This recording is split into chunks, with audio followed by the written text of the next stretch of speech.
সেটি হলো আমেরিকা একঘরে হয়ে যাচ্ছে, তার মিত্ররা আমেরিকার পাশ থেকে সরে যাচ্ছে। যে ইরান একঘরে ছিল সেই ইরান এখন আস্তে আস্তে তার বন্ধু পেতে যাচ্ছে। কারণটা কি আসলে, এটার কিছু ব্যাখ্যা তুলে ধরব। France, Spain, German, Britain, Poland, সর্বশেষ এবার দাঁড়িয়ে গেছে নতুন আরেকটি দেশ ইতালি, যারা ইসরায়েলের সাথে সম্পর্ক ছেদ করার মতো হুমকি দিয়ে বসেছে। পাশাপাশি বলেছে ইসরায়েলের সাথে সকল সামরিক চুক্তি বাতিল। ইতালি বলছে, ইউরোপের দেশ একসময় যারা সবাই এক হয়ে ইসরায়েলকে সমর্থন দিত, ইসরায়েল সমর্থন পেয়ে ফিলিস্তিনে কি করতো আপনারা তো জানেন। পুরো ঘটনা ঘটে গেল এখন উল্টো। কেন দৃশ্যটা তৈরি হইল দেখেন। আজকের ঘটনা, আমেরিকা ইরানকে কোণঠাসা করার জন্য হরমুজ প্রণালী চারদিক থেকে ঘিরে ফেলেছে। আপনারা টার্কিশ সিরিয়ালগুলো দেখেছেন, বাইজেন্টাইন বা রোমানদের সাথে ওসমানীদের লড়াই দেখেছেন হয়তো। পুরো সাগরে ভূমধ্য সাগর কিভাবে কন্ট্রোল করতো যারা। তুর্কি আরেকটি সিরিয়াল ছিল যেখানে দোজাইতান, ওই যে এঞ্জিন আলদম দোজাইতান যে অভিনয় করছে, মানে অর্থাৎ ওসমানের বাবা মানে আর্তুগুল গাজী যে প্রথম সিরিজটি করেছিল, পরবর্তী তিনি আরেকটি করেছিলেন। এই সিরিয়ালটি যারা দেখেছেন তারা হয়তো দেখেছেন যে ভূমধ্য সাগরের লড়াইটা কিভাবে হয়। তো ইরানের এই হরমুজ প্রণালীর একটি পাশ হলো ইরানের অংশ, একটি পাশ হলো ওমানের অংশ, মাঝখানে 21 কিলোমিটার দূরত্ব সরু একটি জায়গা ধরেন। আমেরিকা চিন্তা করে এসেছিল যে তারা ইরানকে কিভাবে কোণঠাসা করবে। এই অঞ্চলে তারা ইরানকে কোনোভাবে, মানে ইরানের স্বার্থ সংশ্লিষ্ট যে জাহাজগুলো তাদেরকে ঢুকতে দেবে না, বের হতে দেবে না। পুরো কন্ট্রোল আমেরিকা তাদের নিয়ন্ত্রণে নেবে। এভাবে ইসরায়েল আমেরিকা পরিকল্পনা করে ইরানকে সাইজ করতে এসেছিল। যুদ্ধবিরতি ভেস্তে গেল, আমেরিকা মূলত এই প্ল্যানটা নিয়ে আসলো। প্রথম যুদ্ধ তারা হেরে গেল, দ্বিতীয় যুদ্ধবিরতি সেখানে তারা কোনো সঠিক সিদ্ধান্তে পৌঁছতে পারলো না, তৃতীয় হরমুজ প্রণালীতে তারা এসে ঘিরে ফেলল। দেখে কি করলো চীন, তারা হরমুজ প্রণালী দিয়ে তাদের ট্যাঙ্কার নিয়ে মুভ করা শুরু করলো। আমেরিকা হুমকি দিল যে জাহাজই হরমুজ প্রণালী পার হতে যাবে তাদের উপর আক্রমণ করা হবে, জ্বালিয়ে শেষ করে দেওয়া হবে। কে বলছে? American warship. মানে আমেরিকার প্রেসিডেন্ট বলছে আমেরিকার ওয়ারশিপ সেই জাহাজকে টার্গেট করবে। খুব ইন্টারেস্টিং বিষয়। পৃথিবীর সব দেশ থর থর থর থর থর থর করে কাঁপছে। ডোনাল্ড ট্রাম্প বলেছে, তার মানে বড় দেশ হিট করবে। চীনের ডিফেন্স মিনিস্টার ওপেনে আসলেন, বললেন চীন ইরানের সাথে চুক্তিবদ্ধ, তারা তাদের জাহাজ এখান থেকে নিয়ে যাবে। যদি আমেরিকা কোনো বাধা সৃষ্টি করে তাহলে চীন উপযুক্ত জবাব দেবে। আমেরিকা কি করবে তার উপর ডিপেন্ড করে চীন পাল্টা প্রতিঘাত করবে। তাহলে সাহস থাকলে এটা করো। চীন যুদ্ধ ছড়াতে চায় না, তারা যুদ্ধের বাইরে বাণিজ্যের খেলাটা ভালো খেলে, বাণিজ্যের যুদ্ধটা করে। এটা কিন্তু এক প্রকার বাণিজ্যের যুদ্ধ। এখন চীনের ট্যাঙ্কার মার্কিন যুদ্ধ জাহাজের সামনে দিয়ে, ওয়ারশিপের সামনে দিয়ে সংশোধন করে চলে গেল। আমেরিকা গালে হাত দিল, চেয়ে চেয়ে দেখলো। একটা গান আছে না, চেয়ে চেয়ে দেখলাম তুমি চলে গেলে, ঠিক এই দৃশ্যটা হলো। কি করলো?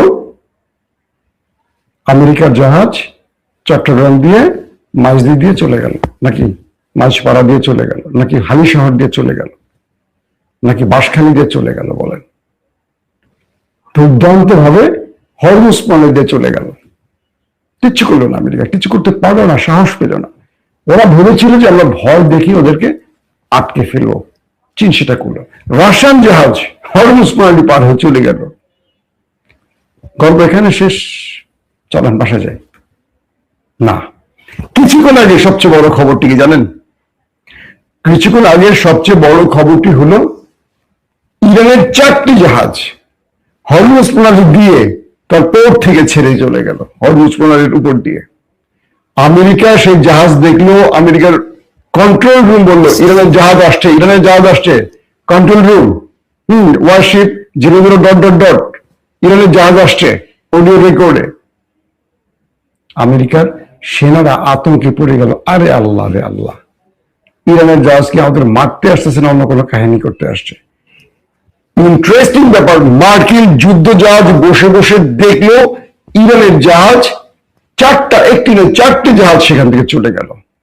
তার পোর্ট থেকে ছেড়ে এসে ইরানের জাহাজ হরমুজ প্রণালী অতিক্রম করলো। আমেরিকা কিচ্ছু করতে পারবে না।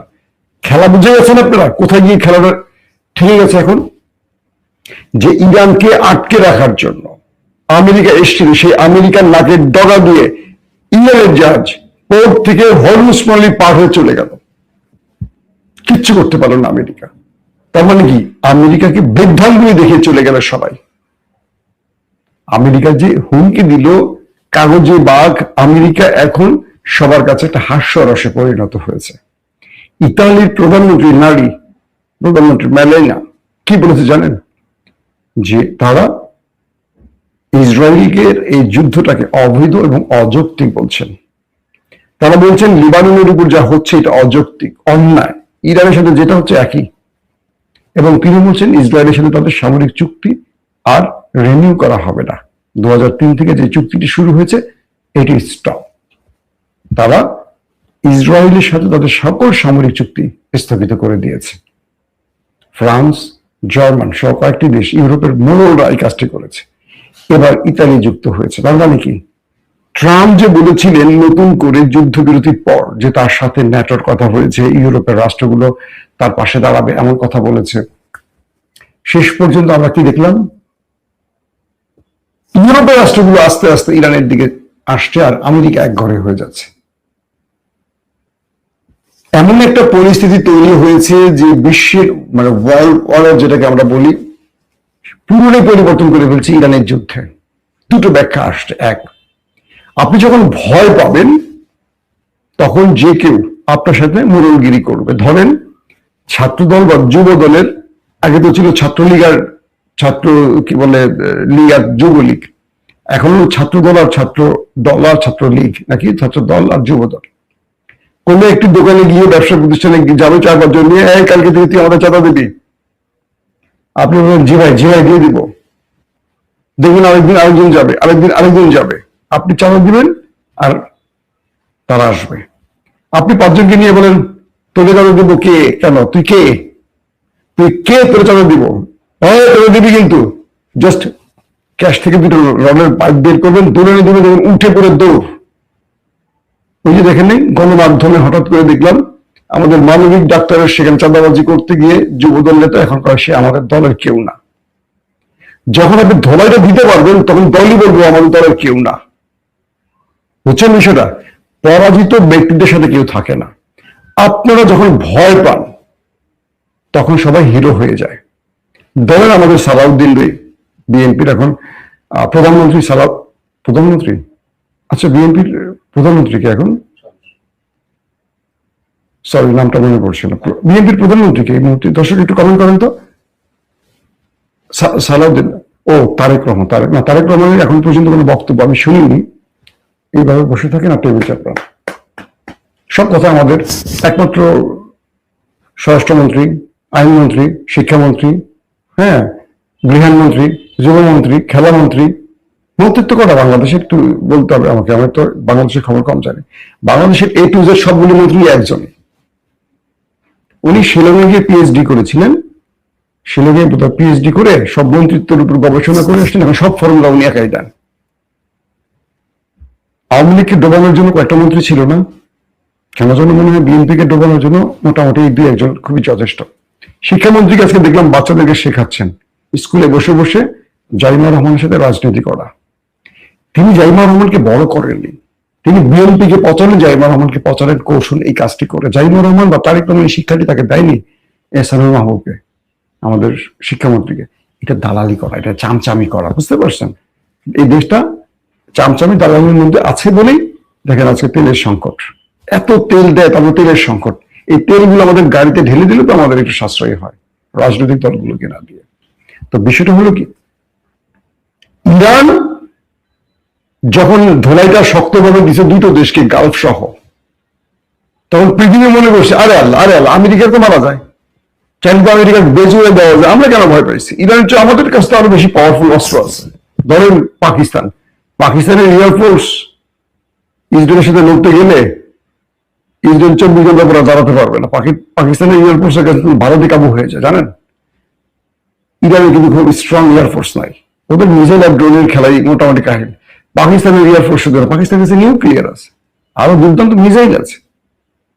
তো পাকিস্তান যদি বলে, এই লড়াইটা যদি পাকিস্তান করতো ইরানের বদলে, ইরান শুধু গোপনে কিছু মিসাইল আর ড্রোন ছাড়তো, শাহেদ মাহেদ দিয়ে হয়তো খেলা কি এইভাবে হইতো? ইরান এতক্ষণ পাকিস্তান এতক্ষণ এয়ারফোর্স F-16 মেশিনে ঢুকে যদি তেল আবিব তারপর হাইফার মধ্যে ঢুকে আসদোদ মাসদে ঢুকে খেলা দেখা চলে আসতে পারত।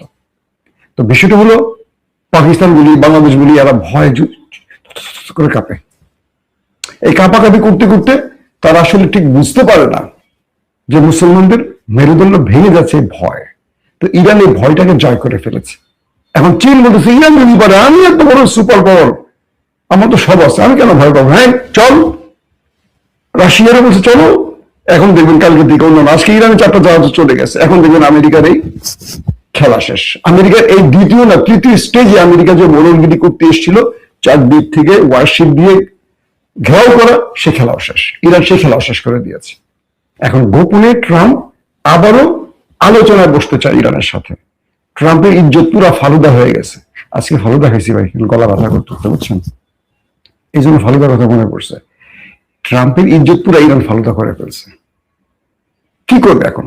এক ইউরোপ গোপনে গোপনে ইরানের সাথে সমঝোতা করছে, এক সৌদি আরব ব্যাপক চাপ সৃষ্টি করছে আমেরিকার উপর, যে তোরে বেটা এত পেট্রোল ডলার দিলাম, তুই না পারলি আমারে বাঁচাতে, তুই না পারলি হরমুজ করতে, তুই এলি এখন ঘেরাও দিতে, তোর কেউ মানে না, তুই বেটা কিসের পরাশক্তি রে? এক ইরান তোর ধুতি খুলে দিয়ে দিছে। এখন তুই কি করবি? মন্টু মিয়ার নামানো ছাড়ার কোনো উপায় আছে তোর? মন্টু মিয়া বুঝছেন তো, আর বেশি বলা যাবে না মন্টু মিয়ার সম্পর্কে। এখন এমন একটি অবস্থা ইরান দাঁড়াইছে, আমেরিকা দাঁড়াইছে। এখন আমেরিকা কয়েকটি সূত্রে আবারও তারা আলোচনা করতে চায়। ইরান হচ্ছে আলোচনা করলে একই বিষয়ে আসবে, ওই একই শর্ত থাকবে। এই শর্তের ব্যাপারে তুমি আলোচনা করতে চাইলে আমরা রাজি, এছাড়া আর কোনো খেলা নাই। তুমি আবারও ব্যর্থ হবা, আবারও আলোচনা আসবে, আবার 5 দিন সময় পাবা, সেই 5 দিনের নতুন নাটক করবে, এটা সম্ভব না। লেবানন আর নেতাকাকুর ব্যাপক খেলা চলতেছে। লেবানন উড়াদুরা মাই দিয়েছে, নেতাকাকু এয়ার স্ট্রাইক চালাচ্ছে। দুই দেশের মধ্যে মোটামুটি ভালো খেলা চলতেছে। এই খেলার সমাপ্তি কখন বোঝা যাচ্ছে না, বাট আস্তে আস্তে এই খেলা আরো অনেকগুলো দেশ জড়ায় যাচ্ছে। এখন পর্যন্ত ট্রাম্প তার দেশ, আন্তর্জাতিক ফোরাম এবং ইস্টাবলিশমেন্ট, ওয়ার্ল্ড ইস্টাবলিশমেন্টের প্রিয় তালিকা থেকে আউট হয়ে গেছে। কেন যেন মনে হয় ট্রাম্প বড় রকম ফাঁদে পড়ে গেছে।